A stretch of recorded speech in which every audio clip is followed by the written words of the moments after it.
Hello, thank you for tuning into my channel.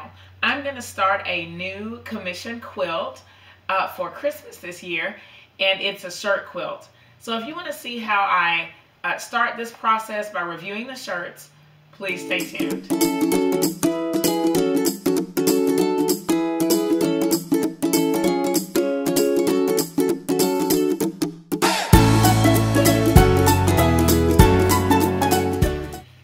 So it's time to start a new project, and I wanted to bring you along with me on the entire journey so you can see how I kind of go through this from start to finish.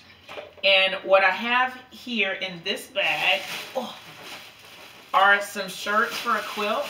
I'm going to put a few pictures of my t-shirt quilts that I've done before here in the video because I want to try a new technique. I've never actually cut up a shirt to make quilts, like cut up the shirt and made blocks out of it to put it in a quilt. So I want to try that for this quilt. I actually got the idea from one of my subscribers who showed me a couple of quilts that she's been working on, and so now I want to give it a go.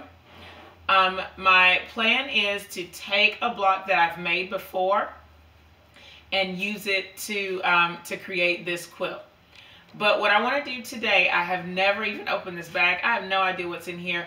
Is I just want to go through the shirts and see if there's anything special that I need to keep out. I know that the client, she said that there may be, or there's probably a work shirt, and so they would want to keep the label from where the gentleman worked. So I want to go ahead and pull those out and see what special parts of the shirt I want to keep, because I think I'll make those blocks first before I cut up the rest of the shirts for the other quilt blocks. So let's go ahead and open this bag and see what's inside. I think that there are 16 shirts, and my plan is to go through each one and set aside the shirts that need to be set aside. And then I still will have to cut up the rest of them, I think, to fill out some blocks. But I want to at least do this part so that I can, so that I kind of know where to go next.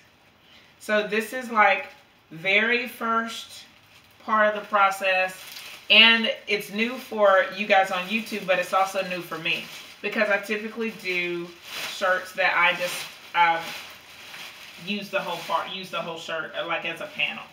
Okay, so here is a polo shirt, and so something like this, I know that I will have to back. So I'll have to, I'll probably have to set this one aside because any pieces that I make from it need to be backed. Okay, oh, look at this one. Okay, so good. And they're giant shirts, which is great. Okay, and so from this shirt, I would want to keep the logo here.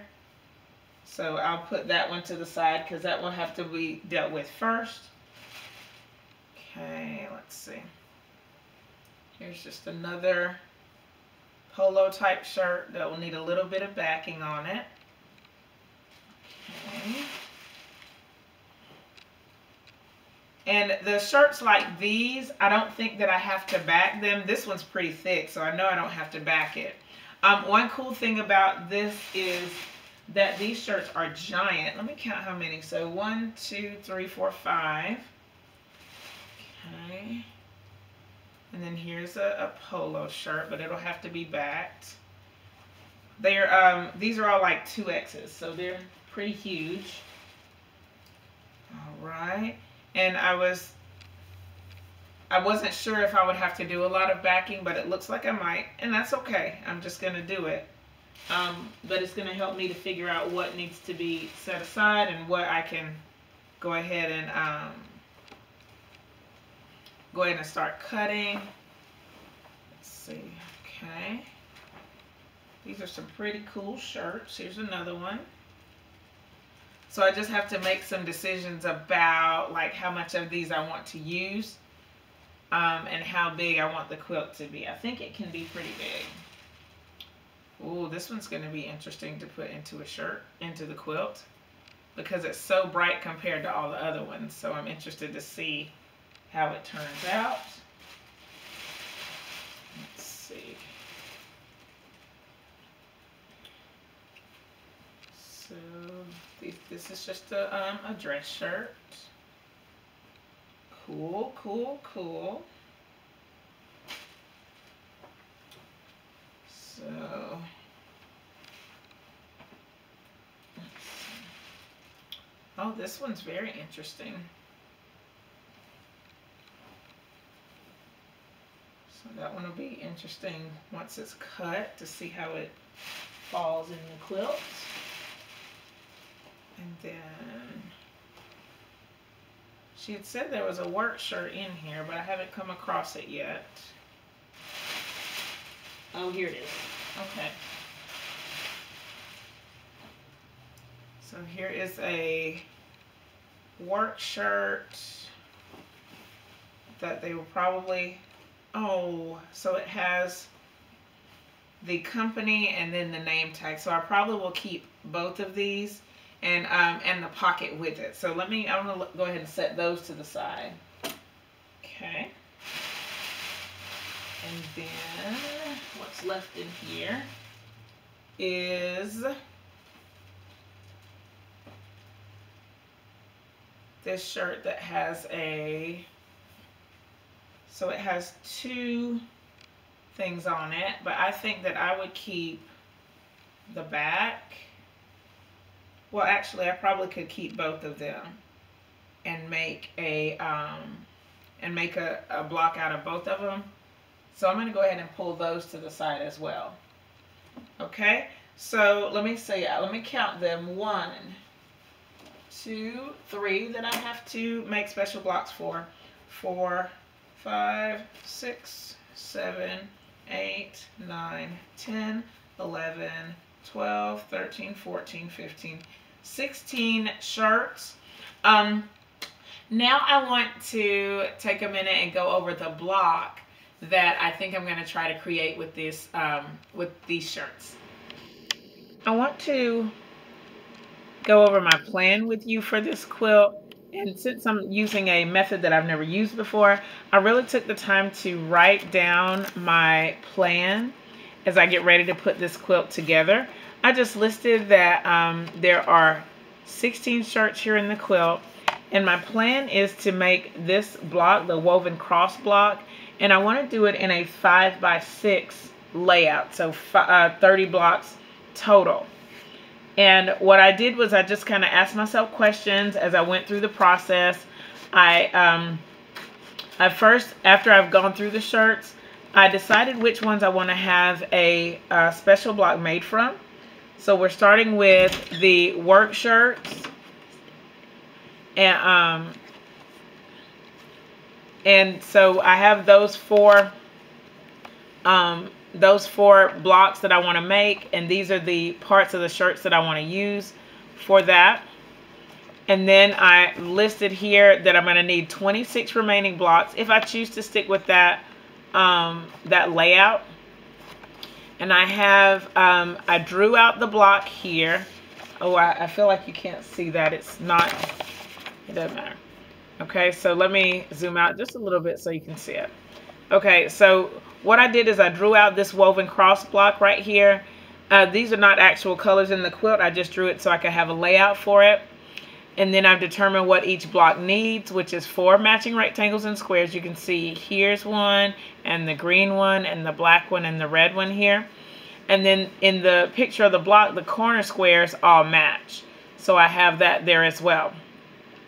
And as I looked at the shirts, I asked myself a question because there are a lot of maroon shirts. And so I suggested to myself to pull the corner squares from the same colors, which were the maroon and black. And then I feel like it'll create a secondary pattern if I do that. So I think that's going to be a part of my plan. And then I've already listed for this block how many squares I'm going to need for the blocks. And then so this is the number of squares that I'm going to need for from each color. I'm going to need 52 of each. And so I have to think about that as I get ready to put this together. Okay, and then from that point, how many shirts am I going to have left after I use all the black and maroon? And then will I be able to use maroon or black rectangles if I need to? So that's just another thing that I'm thinking about. It's kind of in the back of my mind as I get ready to put this quilt together. Now, another thing that I've thought about is how big will each block be? And I've decided that I'm going to use 5-inch squares, and then my rectangles that I cut are going to be 9.5 inches by 5 inches to take care of that seam allowance that's going to be there after I join the 5-inch squares. And then I estimate that the blocks should be 18.5 inches finished. And then the reason I need to know that is because I'm going to make the special blocks first, and so I need to know their finished size, because I'm going to pull from these shirts first. I just need to know how big the blocks are going to be. And from this point, this is all great information that I need to get started. And so now what I've done is I've made a plan here. And so this is what I'm going to do. First, I'm going to design my special blocks and sew them together. Then I'm going to cut my maroon and black squares, because I need to know how many shirts I'm going to use after I use the maroon and black. Then I'll determine the number of squares and rectangles that I'll need from each of the other shirts. Then I'll cut the other shirts. Then I'll prepare the blocks by sewing them together, squaring them up, and then I'll design the quilt top and sew it together. So that's my plan to get started with this quilt. I am really happy that I get to start this new quilt project. As you can see, I'm already on the second step, or the next step, which is making these special blocks. And I want to take you along with me on the journey for each step. So I'm excited to show you that as well. If you have any questions about what you've seen in this video, please leave them in the comments below. Stay tuned to my channel to find out more about my process for this quilt. Thumbs up this video, share it with your friends, and subscribe if you haven't already. Thank you so much for watching, and I'll see you next time. Bye!